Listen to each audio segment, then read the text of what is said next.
everyone, welcome back to my channel. I hope that you are all well. Today is my second video in my three-part series that I have made on explaining what is my endocrine illness and the different ways it affects me. If you missed last Sunday's video, I did a video talking about what is hypopituitarism, aka a pituitary deficiency. So if you would like to watch that, I'll leave it linked in a card above my head and then also down here as well. This upcoming Sunday's video is going to be on what is hypothyroidism. So if you are not subscribed to this channel already, be sure that you click that subscribe button and also be sure that you click the notification bell down below to receive an update when I post that video and also to receive updates when I post future videos. In today's video, I am going to be discussing what is an adrenal insufficiency. It's complicated. I am not a doctor, I am not an endocrinologist, but I will leave information and links below to some very useful resources that can help you. What is the adrenal gland? The adrenal gland is a small gland that is located on top of your kidneys and it makes up part of your endocrine system. The adrenal gland is responsible for producing a number of different hormones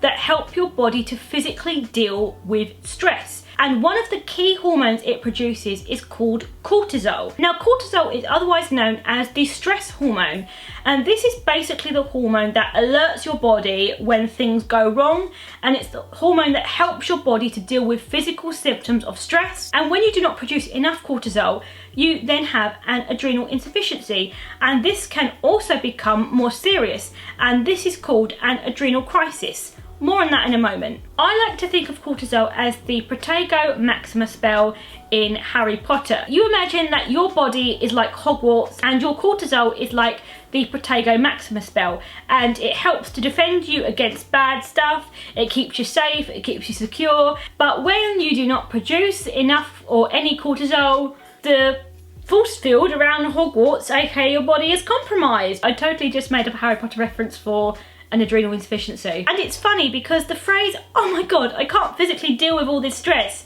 takes on a whole nother meaning when you have an adrenal insufficiency. There are two types of adrenal insufficiency. The first type is called primary adrenal insufficiency, and this is where the issue is localized to your adrenal gland. So the problem is your adrenal gland cannot physically produce any cortisol. And then there is secondary adrenal insufficiency. Now this is where the pituitary gland, which is located in your brain, does not produce the hormone ATCH, which is then sent to your adrenal gland, which signals it to produce the hormones that it needs. What is happening here is there is a signalling failure between the pituitary gland and the adrenal gland. And this is the type of adrenal insufficiency that I have as a result of having hypopituitarism. When you have an adrenal insufficiency, your body does not produce enough cortisol.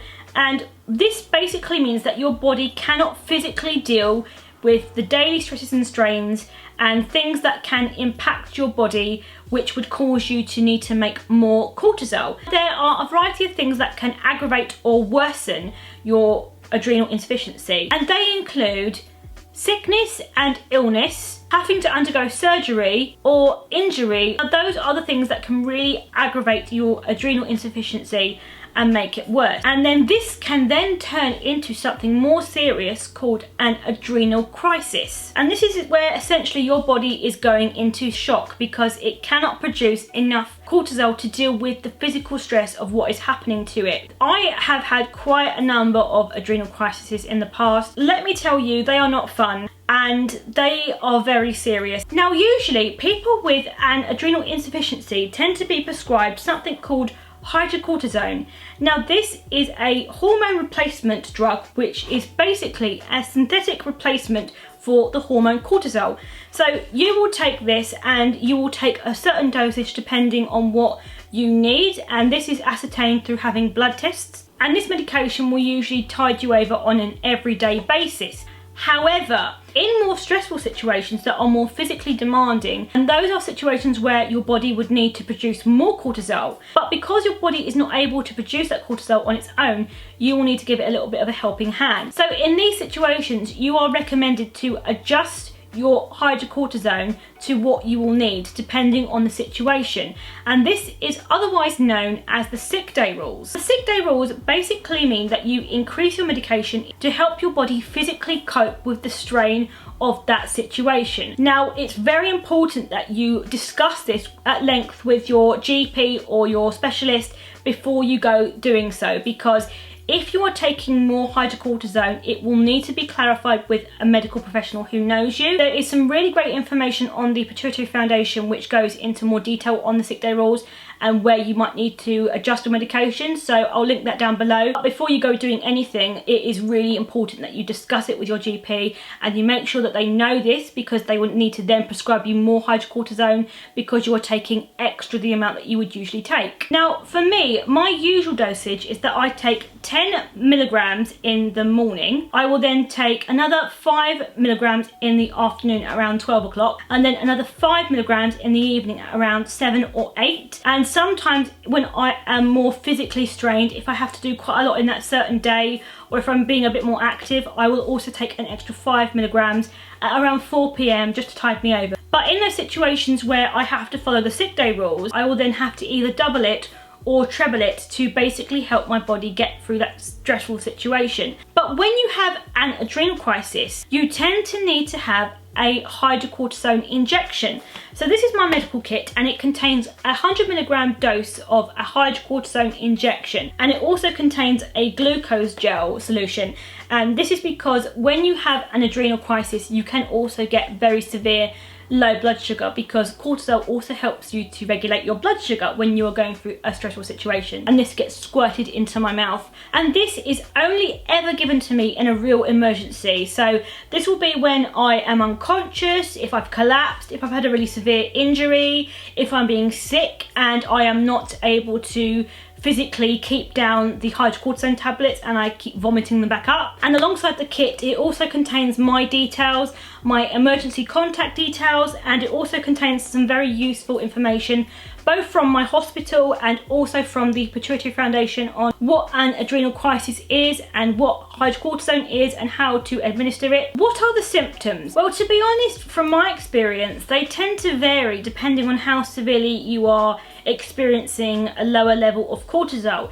So if it's an everyday situation and I am healthy and I take my medication regularly, then I don't really experience that many symptoms. But if I am sick, if I am unwell, or if I'm just under a bit more stress, then this can change and fluctuate, and symptoms can worsen over time. The symptoms can include fatigue, muscle weakness, decreased appetite, weight loss, and also people can experience nausea, vomiting and diarrhea. The other symptoms you can have are pain in the muscles and joints, low blood pressure leading to dizziness upon standing, cravings for salt in cases of primary adrenal insufficiency. You can also experience symptoms of low blood glucose such as sweating, darkened skin around the face and neck and back of hands if you have a primary adrenal insufficiency, and irregular menstrual periods in women. Now, for me personally, the symptoms that I experience are usually the warning signs that I need to increase my hydrocortisone to be able to combat that stressful situation. So I'm pretty good at knowing and recognizing the symptoms that I get and knowing when it might be time to follow the sick day rules. So the symptoms for me would be dizziness. I get that a lot. That's the main one for me. Shakiness, I get very hot and sweaty, I get hot flushes, my face goes really pale, I feel sick and nauseous, I feel like I've got very low blood sugar, and I also tend to get symptoms like very severe headaches as well, and also a lot of kind of like weakness and muscle pain. Now, I want to mention a few useful things that you can do to help yourself if you are someone who lives with an adrenal insufficiency. My first tip would be never ever leave your house without your emergency hydrocortisone injection kit with you, because you never know when you're going to need it, and always ensure that everything in it is in date. And always be sure that you include your information along with contact details for who to contact, such as emergency contacts and the contacts to your endocrine team or your specialist giving you medical care. There is a really great free app available on the App Store called My Cortisol. It's basically an app with video tutorials on how to administer the hydrocortisone injection as well as the glucose gel.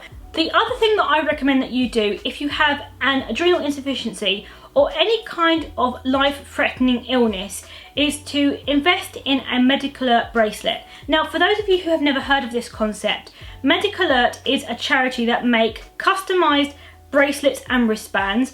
They are all at different price points and different styles depending on what you want, and on the wristband or the bracelet you can basically customize the tag that comes with it to include any useful information about your illness and your medication. And alongside that, you will also be issued with a membership number that will basically give the person who is treating you, whether it's a paramedic or a doctor or a medical professional, information to your illness and what to do. So basically what you do is you sign up to Medical Alert and you purchase a bracelet and you pay for a membership.